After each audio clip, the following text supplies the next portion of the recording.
राज्य में पेसा कानून को लेकर कुर्मी आदिवासी आमने सामने हो गए हैं। कानून को लेकर आगे बढ़ा जाए। प्रथमेই সবাইকে জোহার নমস্কার। পেশা আইন আর এইবার এই পেশা আইনকে কেন্দ্র করে কিন্তু লিস্টেড আদিবাসী সম্প্রদায় এবং কুর্মী সম্প্রদায়ের মধ্যে কিন্তু একটা দ্বন্দ্বের সৃষ্টি হয়েছে। হ্যাঁ বন্ধুগণ, এই যে পেশা আইন, সেই পেশা আইনকে কেন্দ্র করে একদিকে কুর্মী সমাজ আর অপরদিকে লিস্টেড আদিবাসী সমাজের মধ্যে একটা যে দ্বন্দ্ব, সেই দ্বন্দ্বর সৃষ্টি হয়েছে। তো এই দ্বন্দ্বটা সৃষ্টি হওয়ার মূল কারণ কি, বা পেশা আইনটা কি বটে, বা এই পেশা আইনের পেছনে আদিবাসী যারা লিস্টেড আদিবাসী সম্পদ রয়েছে তাদের কি কি যুক্তি রয়েছে এবং কুর্মীদের কি কি যুক্তি বা দাবি রয়েছে, সেই সমস্ত কিছুই কিন্তু আজকের এই ভিডিওতে জানার চেষ্টা করা হবে।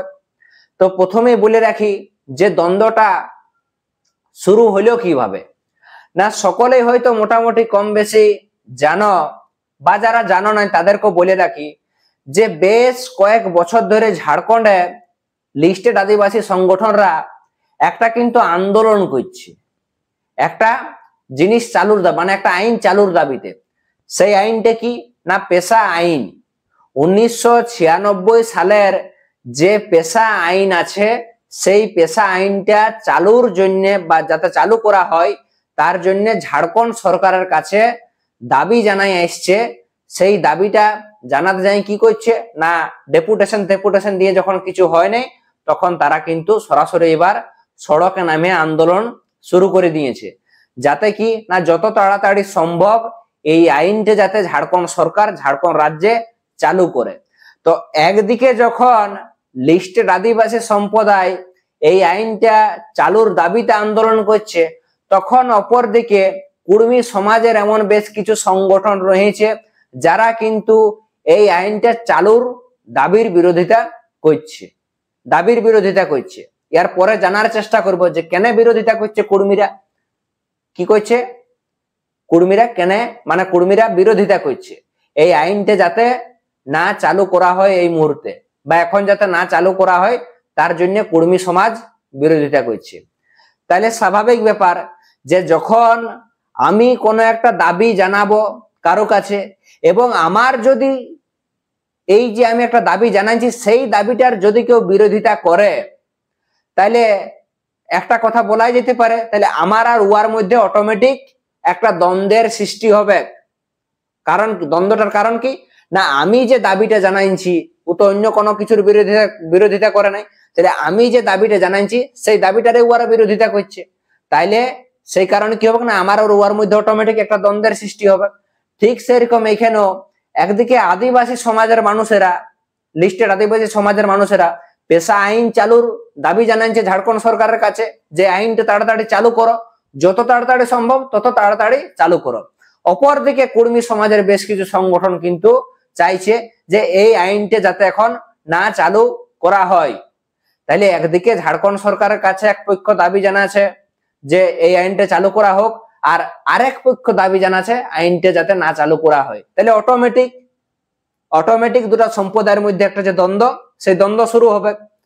এক পক্ষ দাবিটাকে সমর্থন করছে যে চালাক, আইনটা চালাক, আর এক পক্ষ বলছে না আইনটা চালু করার দরকার নাই এখন। তাহলে অটোমেটিক দ্বন্দ্বের সৃষ্টি হবে।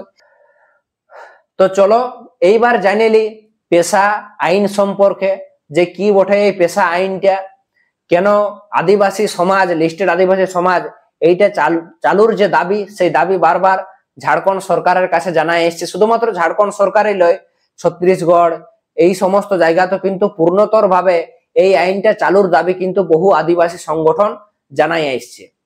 তাইলে পেশা আইনটাকে যদি আমাদের জানতে হয়, তাহলে আমাদেরকে জানতে হবে পঞ্চায়েত ব্যবস্থা সম্পর্কে।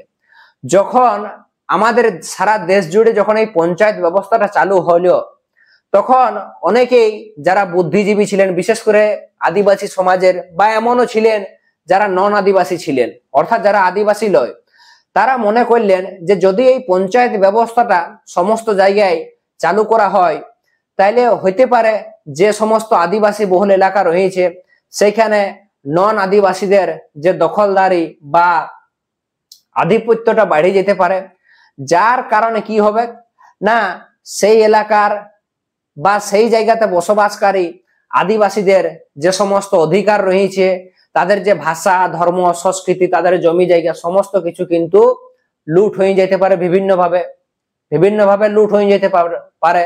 অর্থাৎ তারা যে এই দেশের মূলবাসী, তাদের যে একটা নিজস্ব পরব বালি আছে, তাদের নিজস্ব একটা যেটা কি বলে পারম্পরিক যে সমস্ত রীতিনীতি আছে, হইতে পারে এই পঞ্চায়েত রাজ ব্যবস্থার ফলে কি হইতে পারে না তাদের এই সমস্ত ভাষা, ধর্ম, সংস্কৃতি বিলুপ্ত হয়ে যেতে পারে। তাহলে তাদেরকে বাঁচানোর কিন্তু প্রয়োজন আছে, তাদেরকে সুরক্ষা দেওয়ার জন্য কিন্তু একটা প্রয়োজন আছে। তখন কি করলো, আমাদের দেশে একটা নতুন আইন তৈরি করা হইলো বা অ্যাক্ট তৈরি করা হইলো, সেটা কি না পেশা অ্যাক্ট, যেটা 1996 সালে তৈরি করা হয়। আর এই পেশা আইনটা কিন্তু আদিবাসীদের বলা যেতে পারে কর্ণের কবচ, কর্ণের কবচ কুণ্ডল, সকলেই তো শুনেছো কর্ণের কবচ। তো কর্ণের কবচের মতো কাজ করবে কিন্তু এই পেশা অ্যাক্ট বা এই পেশা আইনটা আদিবাসীদের। যদি এই আইনটা কোনো জায়গাতে চালু হয়ে গেছে আদিবাসী বহুল এলাকা, মানে 5th শিডিউল যে সমস্ত এলাকাগুলি আছে আমাদের ভারতবর্ষে, যে 10টা রাজ্য আছে 5th শিডিউল এরিয়ার আন্ডারে, তাহলে এই আইনটা সেই সমস্ত অর্থাৎ আদিবাসী বহুল এলাকাতে যদি এই আইনটা চালু হয়ে গেছে, তাহলে সেখানকার রাজাকে না আদিবাসীরা, লিস্টেড আদিবাসীরা, যদি বলো ব্যাপারটা কি রকম না, ব্যাপারটা হচ্ছে এইরকম, সেই জায়গাতে নির্বাচন থেকে শুরু করে সেই জায়গার যাবতীয় অধিকার, অর্থাৎ যে জায়গাতে এই আইনটা চালু থাকবে, এই পেশা একটা, সেই জায়গাতে যাবতীয় অধিকার কিন্তু এখানকার যারা লিস্টেড আদিবাসী সম্প্রদায় রয়েছে তাদের থাকবে। সেখানে কোনো জমি জায়গা, একটা কথা আছে যে না বিধানসভা, না লোকসভা, না রাজ্যসভা, সবচেয়ে বড় গ্রাম সভা, সবচেয়ে বড় কি গ্রাম সভা।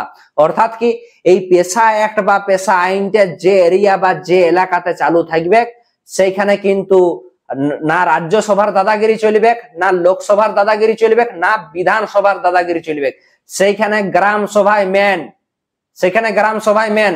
অর্থাৎ গ্রামের যারা প্রতিনিধি থাকবে ওই এরিয়ায়, তারাই কিন্তু সবচেয়ে পাওয়ারফুল, সবচেয়ে ক্ষমতাবান। সরকার চাইলেই কিন্তু কারো জমি কিন্তু হড়প করতে পারবে নাই। সরকারকে যদি সেই জায়গাতে হয়তো কয়লা পাইলো, যেখানে পেশা আইন চালু আছে কোনো জায়গাতে কয়লা পাইলো, তাহলে সরকার চাইলেই কিন্তু সেই জমিটা লুট করতে পারবে নাই। সরকারকে আগে, সেটা যতই বড় হোক, কোন রাজ্যের মুখ্যমন্ত্রী হোক, প্রধানমন্ত্রী হোক, এমনকি রাষ্ট্রপতি হোক, সবাইকে কিন্তু ওই গ্রাম সভার পারমিশন নিতে হবে। ওই গ্রাম সভা যদি পারমিশন বা অনুমতি দেয়, তবেই কিন্তু সরকার ওই জায়গার মাটি কুড়তে পারবে, ওই জায়গা থেকে ওই জমিটা নিতে পারবে, ওই জায়গা থেকে কয়লা পাক, লোহা পাক, ম্যাঙ্গানিজ পাক সংগ্রহ করতে পারবে। যদি গ্রাম সভা অনুমতি দেয় তবেই, মানে বুঝতেই পারছো বন্ধুগণ, সেই জায়গার যে আসল রাজা, অর্থাৎ ভারতবর্ষের যে আসল রাজা আদিবাসীরা, তাদের যে অধিকার, সেই অধিকারটা ফেরত পাবে এই পেশা আইনটা যদি চালু করা হয়। ভাবো, একটা বিষয় ভাবার আছে যে আমাদের এই সমস্ত গ্রাম পঞ্চায়েতে যে সমস্ত জমি জায়গায় আছে, সেটা চাইলেই কিন্তু সরকার যে কোনো দিন দখল করে নিতে পারে। কিন্তু যে জায়গাতে এই পেশা আইনটা চালু থাকবে, জায়গাতে এই পেশা আইনটা চালু থাকবে, কোনো মাইকেল আলের ক্ষমতা নাই যে সেই জায়গাটা কেউ দখল করে দেখাবে। যখন না সেই জায়গার গ্রাম সভার অনুমতি লিয়া হয়, অর্থাৎ স্থানীয় যে গ্রাম সভা গঠিত হবে, তাদের অনুমতি ছাড়া সেই জায়গার কোনো কিছু, অর্থাৎ পাতাটা লড়াবার ক্ষমতা কিন্তু সেটা সেই রাজ্যের মুখ্যমন্ত্রী হোক বা অন্য কোনো বড় নেতা মন্ত্রীর হোক বা কোনো কোম্পানির হোক, কেউ পারবে নাই যতক্ষণ না গ্রাম সভা অনুমতি দেয়। তাহলে বুঝতেই পারছো যে এই যে পেশা অ্যাক্ট বা পেশা আইনটা আদিবাসীদের কাছে কর্ণের কবচের মতো কেন? তো তাই কিন্তু আদিবাসী সম্প্রদায়ের মানুষ, লিস্টেড আদিবাসী সম্প্রদায়ের বিভিন্ন সংগঠন ঝাড়খণ্ড সরকারের কাছে দাবি তুলেছে যে ঝাড়খণ্ড সরকার যাতে এই আইন, তাই আদিবাসী সমাজের মানুষ, যারা লিস্টেড আদিবাসী সম্প্রদায়ের মানুষেরা রয়েছে, তারা তাই দাবিটা তুলেছে যে যাতে এই ঝাড়খণ্ড রাজ্যে আদিবাসীদের যে অধিকার, আদিবাসীদের যে জল জঙ্গল জমিন, এই জল জঙ্গল জমিন যাতে সুরক্ষিত হয়, তাই যত তাড়াতাড়ি সম্ভব ঝাড়খণ্ড সরকার এই আইনটা পূর্ণতভাবে ঝাড়খণ্ডে চালু করুক। তো এইবার একটা প্রশ্ন সকলের মনে থাকতে পারে, তাহলে কুর্মী সমাজ কেন বিরোধিতা করছে? এটা তো আদিবাসীদের পক্ষে মঙ্গলজনক।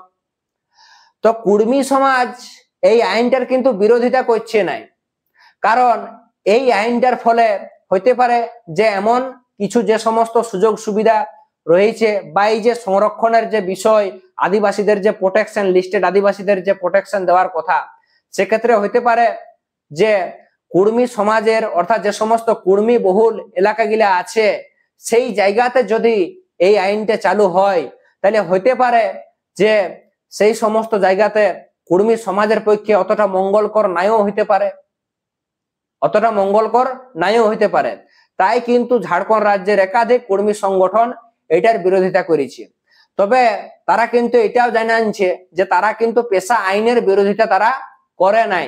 তারা চায় যে কুর্মী জনজাতিকে আগে শিডিউল ট্রাইব বা এসটি তালিকার অন্তর্ভুক্ত করা হোক, তারপর সরকার এটাকে চালু করুক, সারা ঝাড়খণ্ড রাজ্য জুড়ে চালু করুক, কোনো ব্যাপার নাই, কোনো ব্যাপার নাই।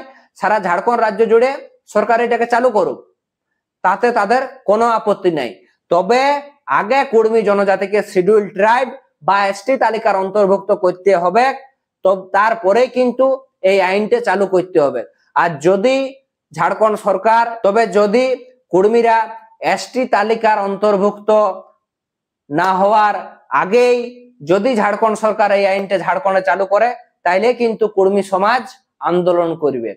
তো আশা করছি সকলেই মোটামুটি বুঝতে পেরেছ যে দুটা সমাজের কি কি যুক্তি রয়েছে, লিস্টেড আদিবাসী সম্প্রদায়ের এবং কুর্মী সম্প্রদায়ের কি কি যুক্তি বা তর্ক রয়েছে, আর পেশা আইন কি বা পেশা কানুন কি, হয়তো সহজ সরল ভাষায় অনেকেই বুঝতে পেরেছ। এক কথায় মনে রাখবে যে পেশা আইন বা পেশা কানুনটা হচ্ছে কিন্তু আদিবাসীদের রক্ষা কবচ। কর্ণের যে কবচ ছিল, তো যে যতক্ষণ কর্ণের কবচটা পড়ে থাকবে ততক্ষণ কিন্তু কোনো মাইকেলাল কর্ণকে মারতে পারবে নাই, কোনো মাইকেলাল কিন্তু কর্ণকে মারতে পারবে নাই। তো ঠিক সেরকম লিস্টেড আদিবাসীদের কাছে এই পেশা আইনটা হচ্ছে কর্ণের কবচের মতো। তো যাই হোক বন্ধুগণ, এই ছিল আজকের ভিডিওর আলোচনার বিষয়। আর ভিডিওর শেষে অবশ্যই সকলের মতামতটা জানাবেন। তো চলো সকলকে জোহার, নমস্কার জানাই। আজকের মতো আলোচনাটা এখানেই সমাপ্ত করছি।